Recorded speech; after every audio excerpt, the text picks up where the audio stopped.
You're listening to the Cricket Podcast.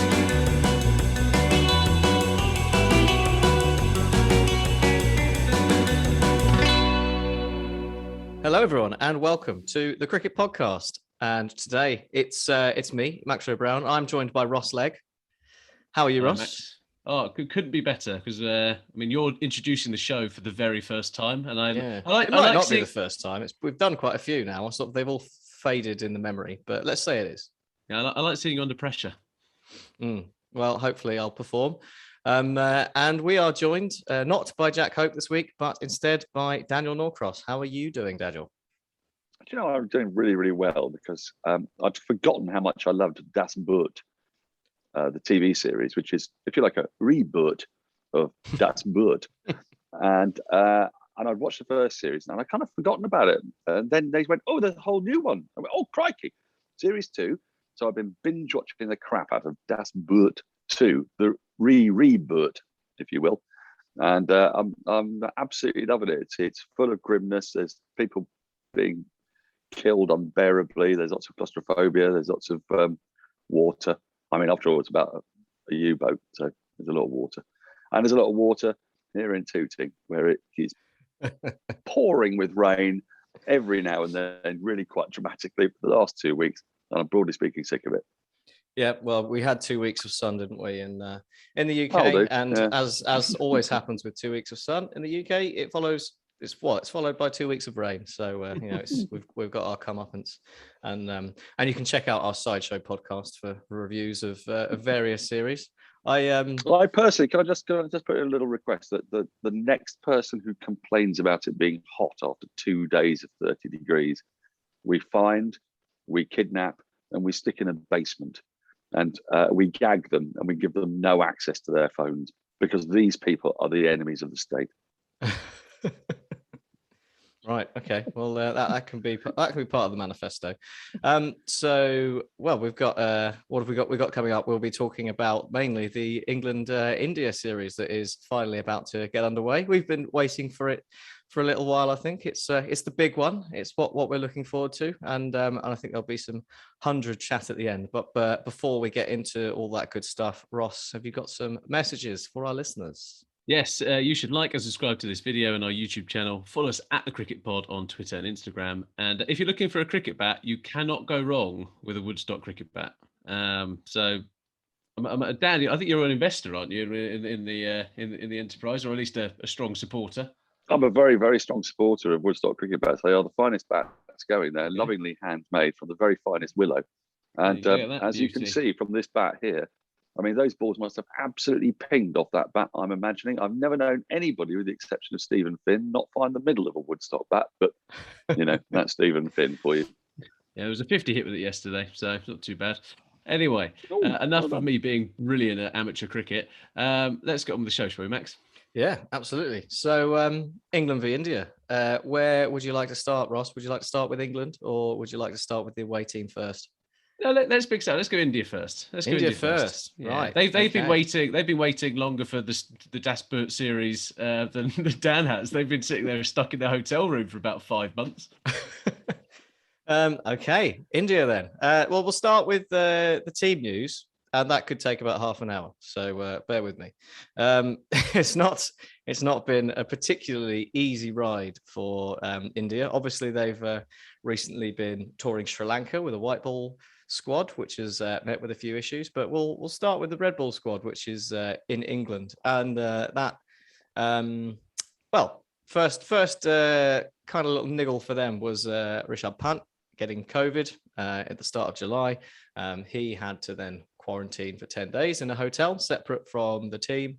And then 3 others had to quarantine. I think it was a net bowling coach who tested positive, and then Riddhiman Saha and Iswaran were the 2 who were designated as close contacts. So they had to stay behind as well, while the rest of the squad travelled up to Durham. Mm-hmm. And then there were a few injuries. So Shubman Gill and Washington Sundar got injured and had to be sent home. And Avesh Khan, who was in as a sort of net bowler backup, also got injured. So quite early on, a few players down. Just one thing on that. A couple of them got injured fielding for the opposition, which is absolutely tragic, isn't it? So they were playing an inter-squad game. Well, it wasn't an inter-squad game. They were playing against a county 11, but Yeah. the county 11 had a couple of the Indians playing. Washington Sundar, I think, being one of them, and Avesh Khan. And while fielding off the batting of some of the bowling, and while facing some of the balls from their own teammates, they sustained their injuries, which is, I mean, one shouldn't laugh because it's unfortunate if you're Washington Sundar and Avesh Khan, but those are the perils of playing matches like that. We've all done it. We've all done it, but we haven't quite been highly paid professional cricketers and done it. So my thoughts, by the way, and sympathies go out to Washington Sundar and Avesh Khan for the injuries they sustained and the circumstances in which they happened. Yeah, well, Washington Sundar's a big break came from injury, didn't it, in Down Under, and he being propelled what from goes around from what net goes around bowler. comes around, Matt. Yeah, well, I was see. saying Karma. You think it's karma? I'm not saying what goes around comes around. I'm just saying that as easily as things can be given to you, they can be taken away by the cruel twist of fate. No, I wouldn't go so far as to suggest that Washington Sundar didn't done anything specifically to deserve what happened, but it's yes, it is a good old bit of yin and yang. So yeah, with those three injuries, India were looking to call up some replacements, and two of those were Prithvi Shaw and Surya Kumar Yadav, who were then slated to join the India squad in England after they'd finished in Sri Lanka.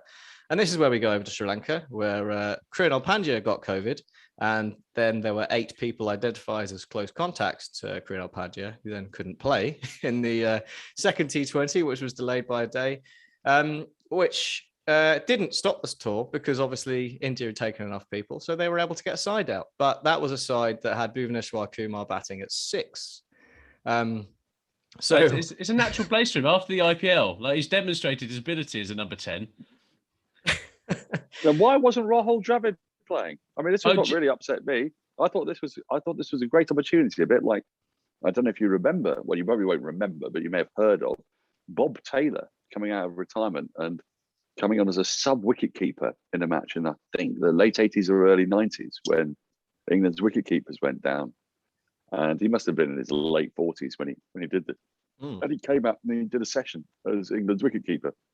Well, pretty much after he'd retired, I think. And I thought, here's the great chance for Rahul Dravid, who's only, I think, am I right in saying, has he got 1 T20 international cap? Our Indian chums will probably tell us that I'm completely wrong and it's 2. But it's something along those lines. And this was an opportunity for him to extend that incredible career. But no, they decided that they go with Bhuvi at 6. It was a great disappointment, I think, for all of those who love insane and ridiculous stories. It's a letdown, but we've kind of jeered a little bit the approach to T20 cricket and the fact that it can be a bit of a slow start with the way that it's approached in India, partly in jest and partly actually with stats. But I think they have got past Rahul Dravid opening in T20s. A man called the Wall, probably not the man to get the most out of the power play. But then again, yeah, I'm not sure Bhuvaneshwar. Well, he could have kept wicket. He could have kept wicket and come in at 7. I reckon they would have got more than 80. They would have got more than 80, wouldn't they? Well, they actually in the second T20 they got about 130, didn't they? And Sri Lanka only just managed to chase it down with a couple of balls to spare. But yes, it was in that third game with Bhuvi again at 6 and Kuldeep Yadav in at 7, top scoring with I think it was 23 off 28 balls or something. In a mountainous effort of 83, that did get chased down fairly quickly, and was quite good news for the Sri Lankan players who now they've got all their new contracts with all the bonuses in, get to share about $100,000 between them for taking down a team as high in the rankings as India. So they've that could be distributed equally to the 570 counties that they seem to have playing first-class cricket. Well, I mean, there is a sort of semi-serious point to be made here, which is that England had to put out what was the equivalent of a third 11 really against Pakistan, and they beat them, and it wasn't a poor Pakistan side either. So yeah. I suppose the key difference with that is that we were able to actually pick a mix of batsmen and bowlers. That's absolutely true. That's absolutely true. And there were extenuating circumstances for India. I mean, it was a nightmare for them. And I'm not sure how long those games are going to live in the memory as competitive fixtures. Although, if you're Sri Lankan, you'll point to that and say, we're on an upswing. It's all getting better. Yeah, Mickey But Arthur's this is laughing all the way also- to his new short shorts, isn't he? Yes, he is. But he is. But we should probably dwell very, very briefly on the fact that the 3 Sri Lankan players who were caught out having a coffee in Durham in the midst of COVID way back now. It seems like forever ago, but was in fact only about 5 weeks ago, 5 or 6 weeks ago. They've got some serious bans, and they've been fined. I think it's $50,000 each. They've been banned from domestic and international cricket for a really considerable amount of time. So, and you can sort of see why, really, because whilst I disagree with I think that the bans are a little bit disproportionate when you consider the bans that were given out to various Australians for Sandpaper Gate. And also, I think we spoke with Knackle a few weeks ago, just shortly after it happened, and some of the things that the players had actually done in their past and been banned or not been banned for far less. Yes. So yes, it was. I suppose it's an accumulatory thing, but not seeing Dick Weller and not being able to say Dick Weller. I mean, we can say it, but not being able to commentate on Dick Weller is a terrible sadness for those of us who are in the business of enjoying Dick Weller and De Kock in the same match. So it's a 2-year ban with 1 year suspended and banned for 6 months from the domestic game. That is a hefty bit, especially as they're like what 28 and 30, I think they are. So that is the peak years, right? I think it's serious and harsh, but at the same time, look, we've been watching sides crumble. We've been talking about this in this preamble. England having to find an entirely new squad, and India struggling to get their players on the plane to come to England to replace players that have been injured. So I think a little bit more seriousness does need to be taken of the COVID situation. Whilst at the same time, you can understand that as players, it must be so enervating, just day after day and bubble after bubble and rule after rule. So I feel a kind of sympathy and at the same time understanding for what's happened, but it's kind of crazy, isn't it? Yeah, I guess that kind of shows you the difficulty of the position, isn't it? With for everyone in that circumstances. But yes, you alluded to the next point there. So 2 others tested positive. I think it was Yuzvendra Chahal and Krishnappa Gautam. But amongst the 8 close contacts were Prithvi Shaw and Surya Kumar Yadav, who were supposed to be on the way to England to join the Red Ball team. So they are currently not in England yet. Hopefully they'll be able to join later if they don't test positive. Third test, isn't it? They'll be available for selection. Yeah. So that's awkward for them. So that left them with a pretty well, not decimated, but a fairly cut down squad for the first 2 It's not Australia, tests. is it? It's not Australia. It's not Australia, no. The bulk of it's there, but it's not exactly your ideal preparation, especially when you consider, the warm-up games that were moved around a bit, only getting to play that county selects 11 game. But it's all right. They were still looking fairly strong. Yeah, Ravi Shastri can stick his pads on. But then today, the final news, the final icing on the cake was that Mayank Agarwal is out of the first test with concussion after getting hit in the nets on the helmet. So that's good. That's where India are squad wise. The rest of the big boys are pretty much there. I think the only thing that maybe was surprising, that's from a long time ago when they announced the Sri Lanka tour, was perhaps Bhuvneshwar Kumar not being in England, because you think he might be ideal for that sort of thing. But nevertheless, they're not short of good seam bowling, so I'm sure they'll be okay on that front. But with Agarwal being out and Prithvi Shaw being stuck in Sri Lanka, there could be a bit of a question about what we see as the opening pair for India in that first test. So we could be seeing, we'll obviously see Rohit. There's I think KL Rahul is opened in the past. So he is an option, and he did score a good 100 in that warm-up game. If there's a man built for Test cricket, Max, Yeah. KL Rahul, the ball Ball eater eater in in chief. T20 cricket, just let him play Test cricket. Surely, just let him play Test cricket. Sorry, Max. Yeah, well, that's the one option. And the other one is a man who could possibly be described as the Indian answer to Hasib Hamid in Abhimanyu Ranganathan Parmeshwaran Iswaran. There we go. I said it, and please let me know in the comments how far off the mark that is. I would be interested to know. But he had been around the Indian squad before, and based on averaging 95 in the Ranji Trophy in 2018-19. But he then followed that up by averaging 17 the following year. So that's where the Hamid comparisons potentially come in. But that's entirely Hamidian. Yeah. You're absolutely right. But do you think we're really, if you're Indian, you're really worrying about that? For a start, there's Bihari as an option. Hanover Bihari could open and gives you an extra off-spin option. As you say, KL Rahul could open, and Iswaran, that I have got to confess I have never seen play, could also open. But after that, it's Pujara, Kohli, Rahane, Punt. It should be Jadeja, Ashwin, Sharma, Shami, Bumrah. I mean, it's a fantastic side, isn't it? I mean, when England played in the Ashes not so long ago, they were so completely bamboozled by the problem of who they were going to get opening the batting in the absence of Alistair Cook, who finally retired. They put Jason Roy at the top of the order.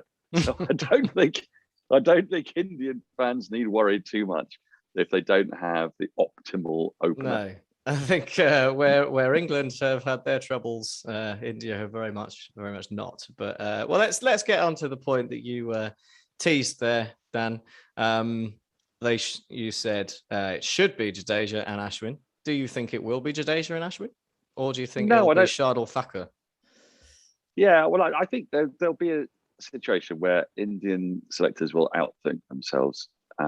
They'll look at Trent Bridge and I think, do you actually need any spinners at Trent Bridge? Because spinners don't take wickets there. Not even Graham Swan, arguably England's greatest ever off spinner, took really very many wickets for Nottinghamshire. They said he didn't take very many for England there. So it's not really a place that you require a spinner. But Jadeja and Ashwin are the two best all-rounders potentially in the world at the moment. And India are always better when Jadeja plays. So rather than overthinking it, I think they should play him. But I think they won't. I think what they'll do is they'll go for a four-seamer option at Trent Bridge. I think England will too. And then I think they'll introduce Jadeja in pitches where they think he's going to be more useful. But I urge Indian selectors, because if this series is not going to become terribly one-sided, it does require some mistakes on the part of India. So to make for an exciting series, we could do with them forgetting that Ravindra Jadeja is one of the greatest players in the world right now in red ball cricket. And they seem to have forgotten that plenty of times before. So if they continue to do that, I think that would be to England's advantage. He's just a bits and pieces player, isn't he, according to Mandraker? Yeah, just bits and pieces. I mean, only averages, it's the massive sum of like 24 with the ball and the rather measly 40 odd with the bat, which makes him an atrocious all-rounder, doesn't it, really? Well, it's definitely the right way around. It's insane. It's insane. He doesn't play every game. If he was English, he'd play every game, because the thing is, it's not about whether the pitch is turned or not that makes Jadeja useful. It's that in the course of a day's Test cricket, if you lose the toss and have to bowl in conditions that aren't necessarily particularly favourable to seamers on the first day, Jadeja can bowl you 15 overs in that day or 20 overs in that day and go for 45 runs. He'll probably pick up a wicket into the bargain and he'll give you control. And I've never understood why they don't get this. And then his batting is perfect. He's more than perfectly adequate down the order. When you look at England's lineup from 1 to 11, they have one player who averages over 40. They'd bite your hand off for Ravi Jadeja. They'd stick him. He'd probably be batting at 3 if he was English. Yeah, insanely. And also, got England's fabled weakness against the left-arm spinner. It doesn't need to turn for it to be a problem. It can just be there. And you've also got his fielding. I mean, there's the other part of being an all-rounder. He will And save you. He will give you an you've got- advantage of runs. Probably get you a You've got the wicket. tash, you've got the bat twirl, the fielding, The the beard. bowling, the batting. I don't know what he's done to upset people. I genuinely don't. I mean, I've spoken to Indian cricketers. Perhaps it's the sort of case of, like when, particularly secondary school, you've got the guy who is head boy, captain of the football team, best cricketer. You're talking about Grade Ross eight- now, aren't you? grade Really eight annoying. piano. Yeah. Just the guy, and you just hate him, and you just resent him for being better than you at everything you try and do. Perhaps Jadeja's fallen into that trap. Perhaps. You think maybe Kohli looks at Jadeja and thinks, if he was able to be the cricketer he actually was, he'd surpass me in the affections of the Indian public. Maybe. Is that the controversial statement you're making? It's even got a similar, Kohli's beard, Jadeja's beard, not similar. Maybe. Jadeja's is better. It's a way, way better beard. Well, there you go. I'm sorry, I get trolled now by Kohli fans, but Jadeja has got the best beard in Indian cricket. That's sort of 50% of what we're here for, isn't it? Right. The sex appeal of Jadeja is what gets us over the line in our book. Yeah, it's highly appealing. Right. Now that was a nice sideshow. So I mean, what do you reckon, Ross? Where do you stand on it? Do you think they'll? Yeah, I put in Dan's category. I think they'll have to. I think they will go with the four-seam option. I do think Indian selections like to make it all about them, the selectors, which is great. And then they'll realise, we've lost the first Test match, and they've set one up, and then they'll bounce back and win 3-1. But I think it's quite an important series for a couple of their players. So someone like Jasprit Bumrah. Bumrah's demonstrated he is an unbelievably good T20 player. He's bowled extremely well in the West Indies in Test cricket. But I think actually coming to England and really kind of demonstrating how good you are is a pretty big deal for someone like him, especially when you've got someone like Ishant Sharma, who's come through brilliantly in the last 5 years or so. He's been almost unplayable. And then when you've got someone like Siraj behind you, there's always that kind of question, because Shami's gonna play, right? The unluckiest bowler in world cricket or whatever it might be. But around Bumrah, I think it's a really important series for him. So you think Bumrah's I in agree peril? with you, actually. No, I don't think Bumrah's in peril, because Bumrah proved himself in England the last time he was here in a series that, frankly, India could have won 4-1. England won 4-1. Yeah. India could have won it 4-1. It was a brilliant series. It was really, really tight, but India really did not get the rub of the green. And I think an impartial observer would look at that and say they were the better side across the 5 games. But Bumrah's got injury issues, and we've seen this with his workload. So playing 5 tests, and they're really close together. Let's not forget 42 days, isn't it? Yes, exactly. And it's one of the tighter 5-match series. It's very COVID-y. England will do the same if they do the Ashes in December. But it's very much going to put a toll on fast bowlers, and England are going to need to rotate. India, I think, will need to rotate. Yeah, definitely. But they maybe find enforced rotation when it comes to Bumrah, because we've seen it happen to him before. We've seen him break down. It's an extraordinary action, and as England fans, you'll be familiar with Mark Wood's action before he lengthened his run up, and it puts incredible strain coming in and bowling at over 90. I was going to say trying, but actually bowling at 90 miles an hour plus when you're doing it off a really short run up. And throwing yourself to the floor half the time. And throwing yourself to the floor, exactly. But in Bumrah's case, he's doing it off. It's not really a run up at all. It's kind of dressage horse in the Olympics approach, followed by this absolutely mad wang, which is superb to watch. It's hugely effective. But will it stand up to the rigors of 5 tests in 42 days? Will it stand up to the rigors of back-to-back tests? Because England found that with Wood, didn't they? They didn't let him have back-to-back tests.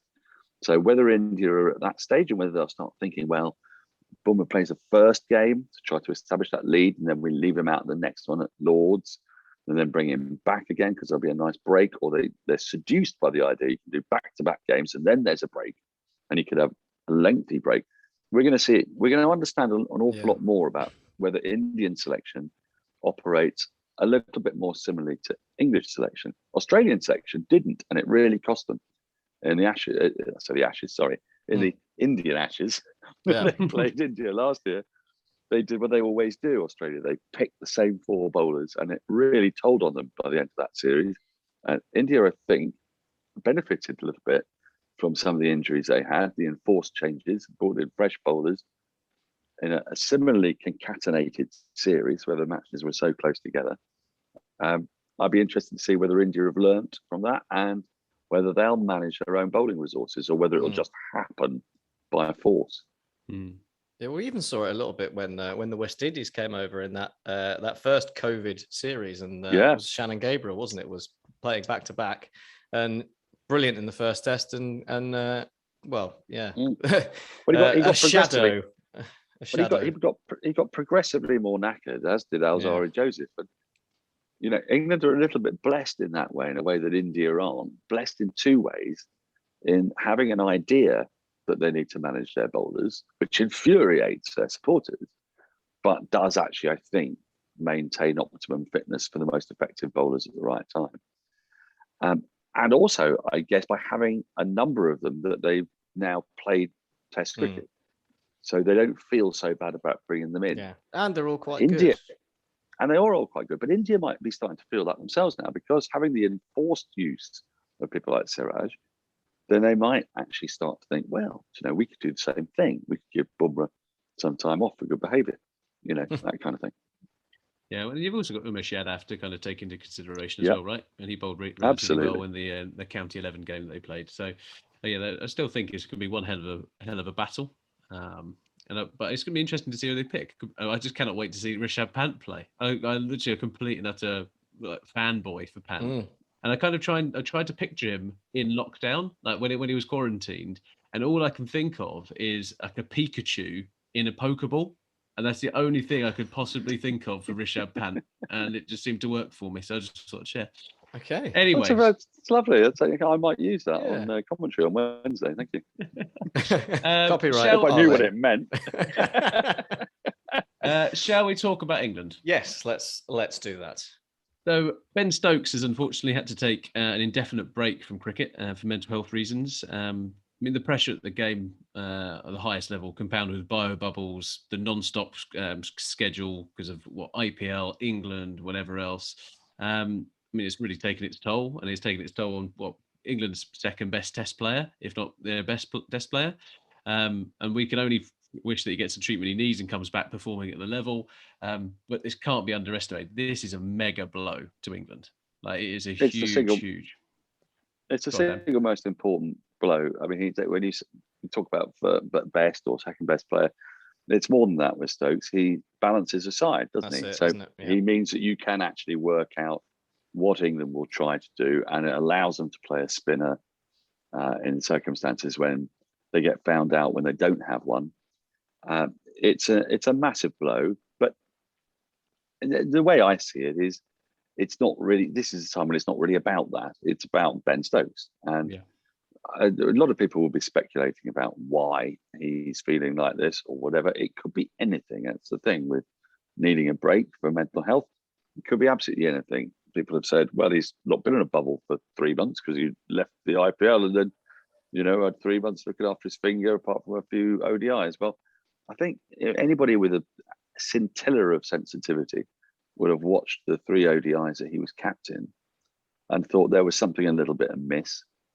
He struggled in post-match interviews. He gave some curious answers. When England won 3-0, he talked about Owen Morgan and how well Morgan had done. He didn't really sort of talk about the players. He felt distracted. He felt like he wasn't really there. He didn't really bowl. He didn't bat particularly effectively. He played some unusual shots. And it was clear to me that, and I think to anybody watching, that he wasn't on his game. No, but I don't think anybody knew why he wasn't on his game. But I think he's done what he needs to do, which is go away and leave that environment. And it could be for any number of reasons. It could be that being out of bubbles means that the thought of going back into them is horrific. It could be anything. So I'm sort of I don't want to speculate on why he is that. But what that does mean is that England have got the same problem they had against New Zealand, which is how do they balance their team?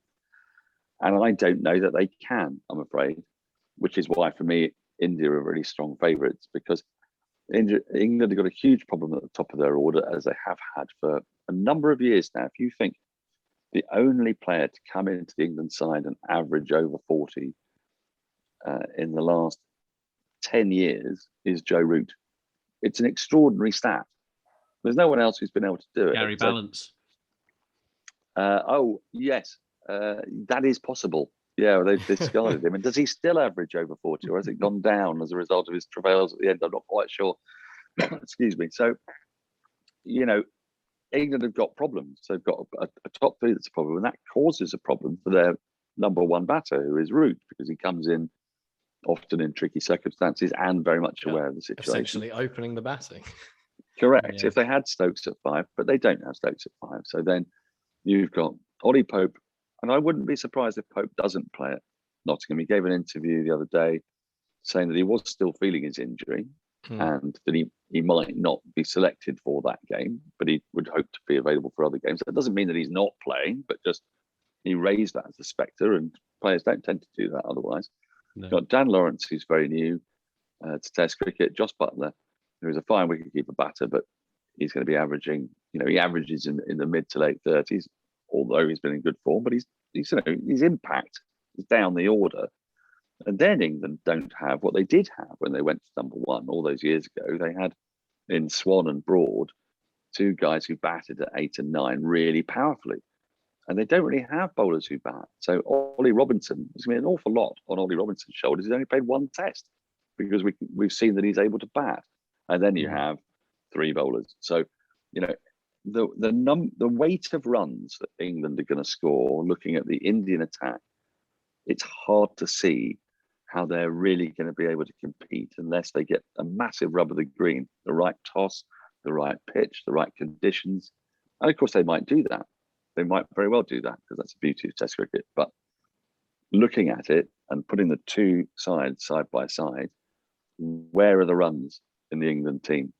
It requires Crawley to repeat the feats of last year against Pakistan on a more regular basis. It requires Burns and Sibley to be more effective at the top of the order than they have been for a little while, and to give, therefore, the space for Root to breathe.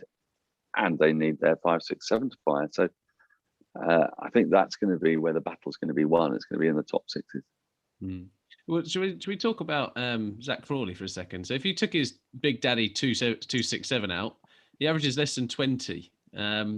England kind of almost have to prevail with him, don't they? At the moment, they've kind of made that investment in him. He's played a couple of nice shots, gets caught mid off every now and again or at cover, or he just completely just goes, oh, there's one outside off stump here, I'm going to wave my bat at and gets caught a second slip. He's not really shown the mental aptitude to play Test level cricket other than in one seriously good innings. So does that one seriously good innings for Rob Key 2.0 give him the benefit of another 5 Test matches, another 10 Test matches? Can you think of someone else? I mean, this is the problem England have got at the moment. There aren't obvious batters who could replace him. I mean, Joe Clark might have been one a couple of years ago, and he underwent certain travails, you might say, over the last 2 years. He was one they would have been having an eye on. I think, if you were going to take a sort of helicopter view of where England are at, the loss of James Taylor has been absolutely massive, because he would have been playing consistently for the last 4 years. He would have definitely been in that England team. And they're kind of missing that. Everyone knows that opening the batting in international cricket against the red ball has been difficult around the world. It just has been. I'm going to look at their numbers. So in a sense, it's a bit false to look at Burns and Sibley at the top of the order, because every opening pair has struggled. Tom Latham, probably the standout opener of the last 2 or 3 years. It's when you get to 3, 4, 5 that England are really struggling for consistency. And is Crawley that man? He plays beautiful shots. When he came into the one day side, he played some beautiful shots. The thing is, there's playing beautiful shots, as we know from watching James Vince for years, and then there's constructing an innings and building on it. I watched all of that 267 at the AGS Bowl, and it was a great knock, but it was the flattest deck you have ever seen in your life. It's so flat that England couldn't even be bothered to go for the win on the last day, and they just called time on it, and everyone drove off with an hour to go, even though they were the only side that could have won. That's how sort of desperate that pitch was. So look, it was a great effort of concentration. It was a marvelous innings. But what does it tell you about the future? The other part, though, I would say, to counterbalance that, is that Crawley's very young. So what we're asking of these guys is something that other countries don't do, and we recently have done in England. We've never traditionally given debuts to 19, 20, 21-year-olds. In the last 4 or 5 years, and this might be because of our focus on white ball cricket, we found ourselves clutching at young people coming into the side. Sam Curran being a really good example, but also Zach Crawley, young batters coming in, Ollie Pope coming in. I think Ollie Pope's a terrific player who, given time and space, will score thousands of runs for England, but he's playing for England earlier than he would have done in another era. 5 or 6 years ago, he'd have had another 2 years of red ball county cricket. And we're doing the same thing with Crawley. We're getting very excited because Rob Key has seen him in a 50-over match, and we've watched it on the telly, and we've purred over some incredible cover drives. God, get him in the test team.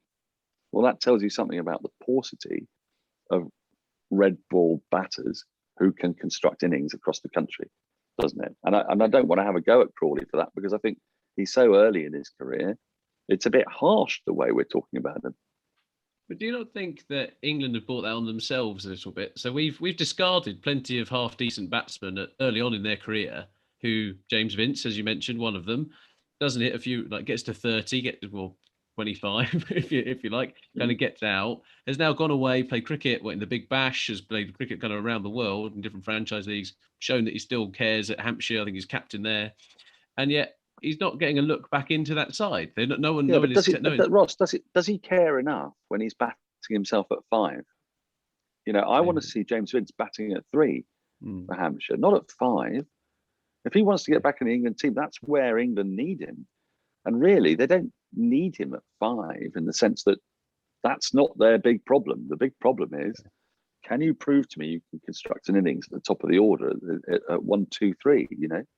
Yeah. And he's not chosen to do that, and that would, if I was a selector, that would give me a little bit of concern. So I'd be thinking, well, you know, if you want a career as a Test cricketer, have a look at where the gaps are. Why aren't people who are genuinely really good clamoring to be in the top 3? And part of that, I think, only a part of it, but it is a significant part of it, is that actually it's not a bad life, is it? Wandering around the world, playing in the Big Bash, trying to get an IPL contract, doing a bit of PSL, whacking it about a bit further down the order. It's really, really hard work. I mean, when you watch Rory Burns, what he's had to go through to become an England cricketer, it has been years of hard slog at the top of the order against a moving Duke's ball in English conditions. That's how he's carved out his cricketing career. I want to see people who want to do that.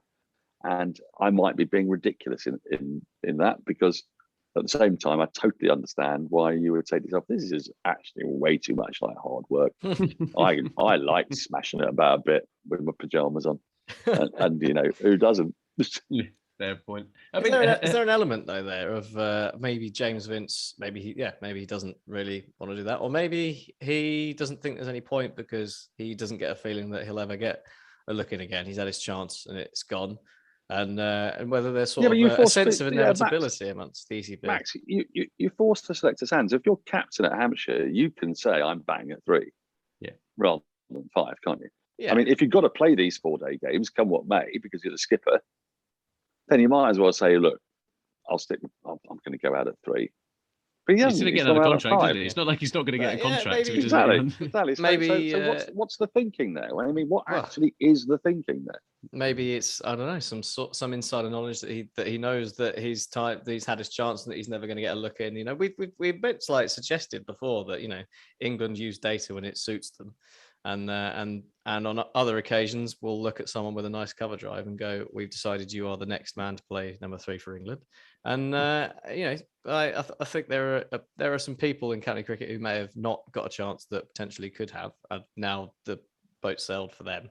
And like Sam Northeast, do you think? Yeah, that kind of thing. You know, I think James Hildreth is another one that has you know, had been talked about and never got a crack. Hildreth is a very different situation because Hildreth came to became the Hildreth that he wanted to be at the same time as being virtually impossible to get into the England team. Somerset fans continually wail about that, but actually, he was a young batter when it was Strauss, Cook, Bell, Peterson, not breaking that. Collingwood, Trott at 3.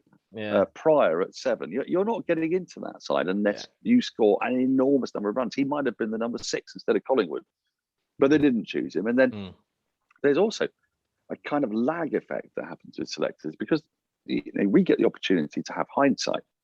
They see players go out one after the other, and they think, well, do we really want to bring in the 28 or 29 or 30-year-old Hildreth when we want to plan for the future so that we can have that team back? But we're always planning for the bloody future. future. You can get 7 years out of a 28-year-old.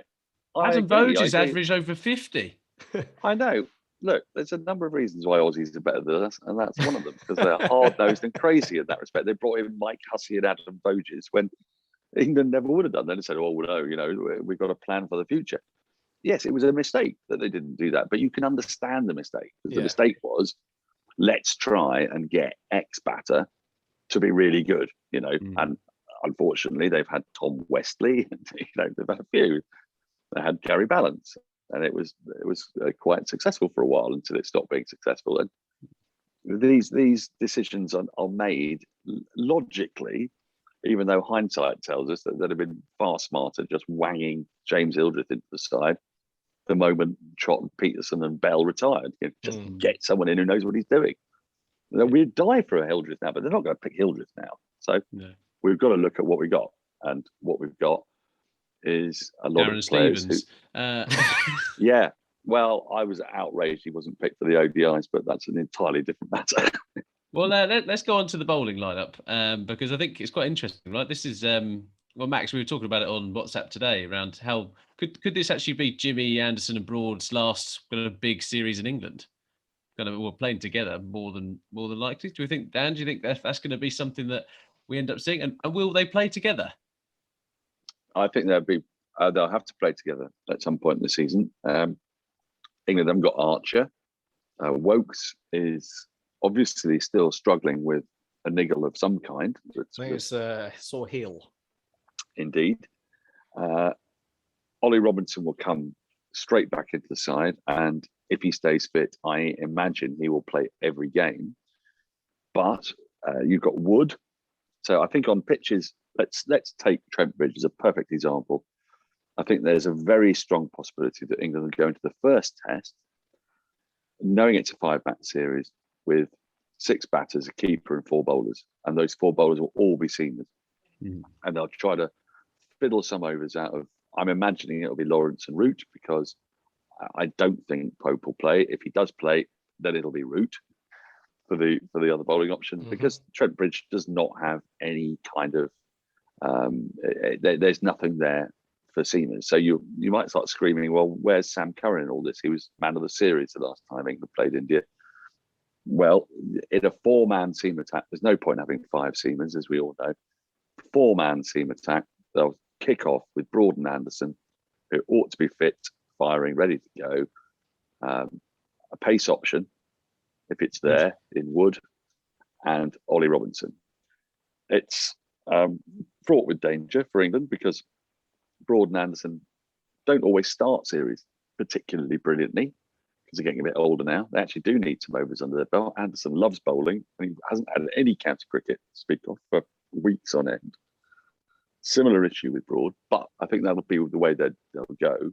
Later on in the series, England aren't going to pick anything like the same 11 for 5 test matches. So I think that's where you're going to start to see Sam Curran having to come in to balance the batting side of it, to bring in an all-rounder so they can play Leach. They'll have to have a spinner at Lord's. Second test, Leach will have to play. Lord's has taken spin this season. He's bowled well there as well this season. So I see him coming in. He's also proved he can get Indian batsmen out, right? Leach demonstrated his ability, like far better than Don Best did. He's a He's a great very, spinner. very good bowler, Leach. He's a very, very good bowler. And the only thing is, I can't see a point in playing him at Trent Bridge because Agreed. look, if Graham Swan can't get wickets at Trent Bridge, Yeah. then Jack Leach isn't getting wickets at Trent Bridge. But at Lords, they'll definitely play him, I would think. And that's when you might start seeing 4 seamers, one of which is Sam Curran. And then Butler will have to go up the order. Curran would come in at 7. Leach would come in. And they're worried about playing Wood in back-to-back games. They're worried about Broad and Anderson playing back-to-back with each other over and over again. Whether it's, I mean, the question was framed as, will this be the last time? There's no way of telling. If Anderson picks up a chronic injury, he'll retire. But he hasn't had one at the moment, so he's not going to retire. Broad has made it very clear in interviews, although the thing with Broad is you can never be quite sure how much he's playing you, that he doesn't understand why he can't play for another few years because he's seen Anderson play for another few years. And he's got a shed load of wickets. He'd love to go past. Well, and he's another guy as well. You don't see him pulling up injured very often either. Like between no, you don't. Not too often. So I'm not sure. I think it's nice to frame it, but we've been framing it as the last series of Broad and Anderson for years, haven't we? And it's never come to pass. I don't see it like that. Time and circumstances may mean that it does, but I don't think it's in their plans that this is their last series. No. I think for me the question is, when they carry on or when they stop, it'll be, are they still fit? Are they still keeping fit? Well, obviously at the moment they are, and is their pace dropping at all? And like they were never that quick in the first place, and I've not seen any evidence of their pace falling over recent years, and they're still looking very, very dangerous. So I don't think it'll just be patently obvious you sit in a room and tell Jimmy Anderson and Stuart Broad that their pace was never really, really quick to begin with, and they will demand you stick your pads, your helmets, and body armor on and go into a net. I would absolutely love to, and I would get taken to bits. To 90 miles an hour, so yeah. I would get taken to bits, but I would absolutely love to. Like, we all sort of would love to, but yeah, I do take your point. Anderson's been bowling. Actually, he claims a little bit quicker than he has done in recent years. It did look like that, actually, yeah. Yeah, he's been hitting 85, 86, and he can slip the odd one at 88 when he absolutely wants to. But I think, look, the key is with people who've done things as brilliantly as they've done them, it's when you know you actually can't do it. With Jimmy Anderson, it's very much, he goes into the nets and he loves netting. And if he's still enjoying it and he's still finding new deliveries to bowl, he's really strong on this, then he's still excited to do it. If he can't execute it because of, I don't know, like a chronic elbow or a chronic shoulder issue or something like that, it will be in the arm mostly. Then I think he'd then say, well, I'm not doing this. And it's too humiliating to go out there and not be able to do the thing that I know I can do. But at the moment, he's convinced that he's bowling better than ever. And so, I don't think we need to spend our time worrying about whether Anderson's going to keep going or not. Yeah. He'll tell us. He'll tell us when he's not doing it, and then we'll go, well, fair play. Well, the only other note I had here was Johnny Bairstow back in the Test squad. I look forward to him playing at some point. The white ball supremo. I think he might play at Trent Bridge. He might play at Trent Bridge, and I'll tell you for why. Because I can see if Pope's not available, which I think he might not be, I think you've got your flaky top order of Burns, Sibley, Crawley, Root, then Lawrence at 5, Bairstow 6, Butler 7, and the 4 steamers, Robinson, Wood, Broad, Anderson. I can really, really see him playing. I think you might be right. Yeah. I really love Johnny Bairstow, and he's great for this podcast as well. Anyway, I have a question. I have one question actually about the England team, Ross. Oh yeah, Moeen Ali? Question mark. Without Ben Stokes, the spinning option and someone who can bat. Is that something that we've missed out? Taking wickets against India. Wickets against India. A lot of wickets against India. I mean, what's up with that? Why is he in? Why is he not in there? And why is Don Best in there? That's my question.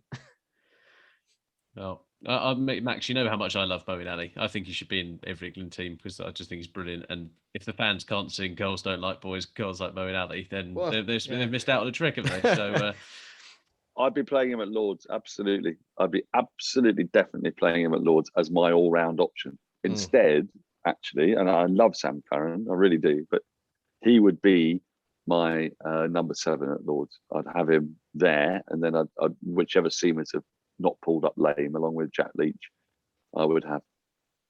There we go. Well, should we talk about the 100? Because Dan, I mean, I'm dying to know. We should, Ross, where but I think we need to make some predictions first, don't we? We've got to pin our colours to the wall. no. Embarrass ourselves. I was going to try and get away from this. No, not having that. Come on. Well, 3-1 India. 3-1 India. Oh yeah. 3-1 India, absolutely. I have to say that I had to give my predictions as Jeremy Coney the other day to the BBC, and it was my view that India would win 4-0.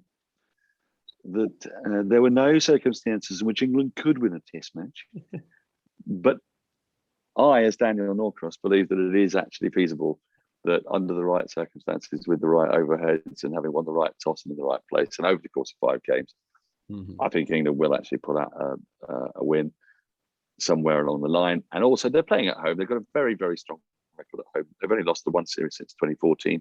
I think my concern is that they lost that series to a brilliant New Zealand side, but so badly,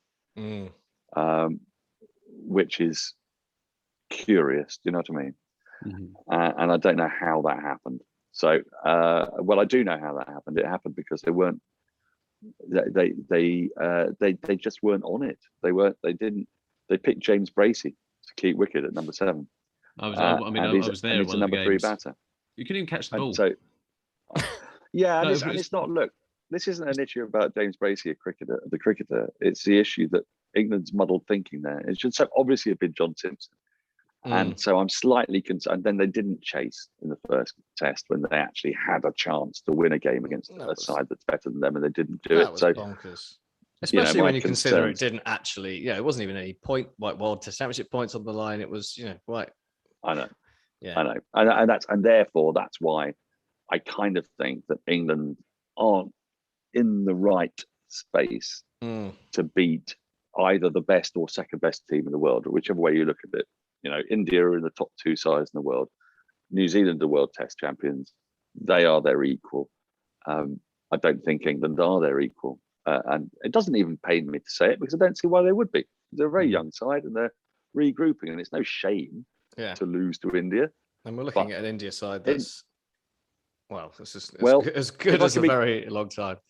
If I can be Coney again for one brief minute, what I would say is, well then, Test cricketers tend to be won by the side that's better. And there's a reason for that, because over 5 days, a side that's much better than the other obviously will prevail, barring unusual circumstances like an alien invasion or something of that kind. And notwithstanding that those things won't occur, you would have to suppose that India will win over and over again. But I am familiar with your weather, and it is terrible. So I'll allow the possibility of a draw. You enjoy that just as much as I enjoy hearing it, which is great. And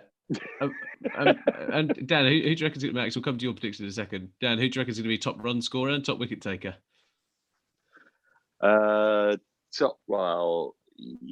Kohli sits behind 3 good batters at the top of the order, so he's going to get real opportunities to bat, and he's done well here, and he knows the conditions really well, and he really wants it. He absolutely wants it. So hasn't it a century in 2 years, though, is he?